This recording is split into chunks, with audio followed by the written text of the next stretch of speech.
Ok, hello les gars, dans la vidéo précédente, on avait parlé un peu des types de séquences. Donc pour ceux qui n'ont pas encore vu cette vidéo là, je vous demande d'aller voir dans la playlist en fait. Parce qu'il y a une playlist, vous allez voir tout ce qui concerne playlist des types de données, vous allez voir tout ça là-bas. On va parler maintenant des types de mappage. C'est quoi exactement en fait? Ça, c'est quoi? On dit type de mappage, on voit un titre en fait. Donc on va parler de ce concept en fait. Donc type de mappage, c'est quoi? Je vais copier ça. Je vais copier ça ici. Ok, je vais essayer de copier ça ici. Type de mappage. Type de mappage. Ok, type de mappage c'est quoi? Donc, type de mappage, vous voyez qu'il y a un mot-clé qui est là qui est dit.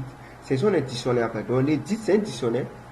Le dictionnaire, c'est quoi? Le dictionnaire, c'est une collection qui prend des clés et puis des valeurs.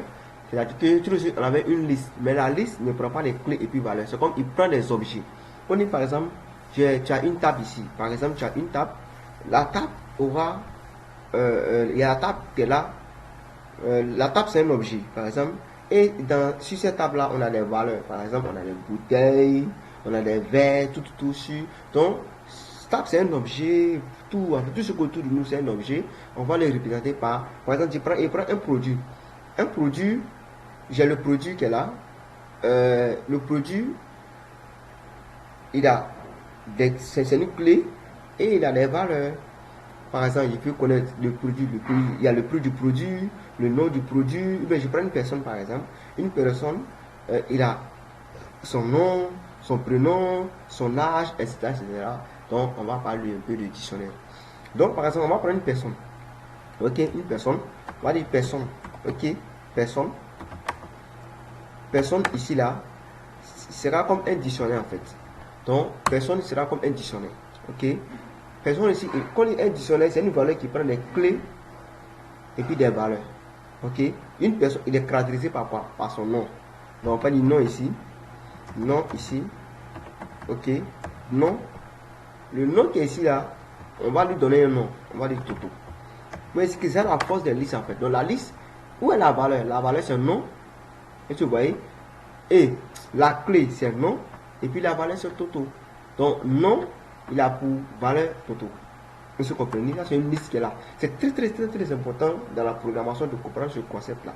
Ok? Et puis, on peut dire encore son âge. Âge, une liste peut prendre, il peut prendre un string, une chaîne de caractères, il peut prendre un entier, il peut prendre tout en fait. Une liste peut prendre n'importe quel type de données. Et vous comprenez? On va dire par exemple le statut de la personne. Le statut de la personne, ça fait true. Donc, le statut là, il va dire que c'est un texte. Il dit status non defined, donc c'est un texte, donc tu vas mettre ça ici. Ok, entre guillemets. Donc, statut égale à true, c'est comme la personne existe. Ok, quand il dit true, par exemple, la personne existe. Par exemple, on dit non, il faut créer un mot de passe pour une personne. Ok, et puis on va mettre son mot de passe. On va dire MDP. Mot de passe, et puis on va lui donner Toto 1, 2, 3, 4, 5. Voici son mot de passe qu'elle a. C'est stocké dans un dictionnaire qu'elle a. Mais le dictionnaire, il peut être modifié. Il peut modifier le dictionnaire, tout. Et comme ces types de données là, il y a un type de données dictionnaire, on va s'arrêter là. Dans une prochaine vidéo, on va parler uniquement que le dictionnaire. Parce qu'on peut modifier un dictionnaire, on peut supprimer les données d'un dictionnaire, on peut faire plusieurs choses sur le dictionnaire. On ne peut pas voir dans cette vidéo parce que chaque vidéo doit respecter un contexte. Lui, on parle de type de données ici. On va se limiter ici à travers tout ce qui concerne les titres. Donc, dictionnaire, il faut comprendre, c'est un objet en fait. C'est comme un objet qui prend les clés et valeurs. Voilà, donc c'est une structure de données qui a les clés et puis les valeurs. Qu'on parle de personnes qui caractérisent en fait. Ok, on va parler d'un produit, il y a le nom du produit, il y a par exemple le prix du produit, la date d'entrée du produit. On peut mettre tout ça dans un dictionnaire pour pouvoir représenter tout ça en fait. Et le dictionnaire c'est important. Quand on va aller un peu, on va penser dans tout ce qui est le pot, programmation orientée objet là. Ça, ce sont les conseils qui vont revenir beaucoup. Et quand on va faire des exercices, ce sont les conseils qui vont revenir beaucoup aussi. Donc, essayez de maîtriser attentivement car c'est très important en fait. Donc, dans une prochaine vidéo, on va parler maintenant de quoi? Le type d'assemblage. Type d'ensemble, on va parler de type d'ensemble maintenant dans une prochaine vidéo.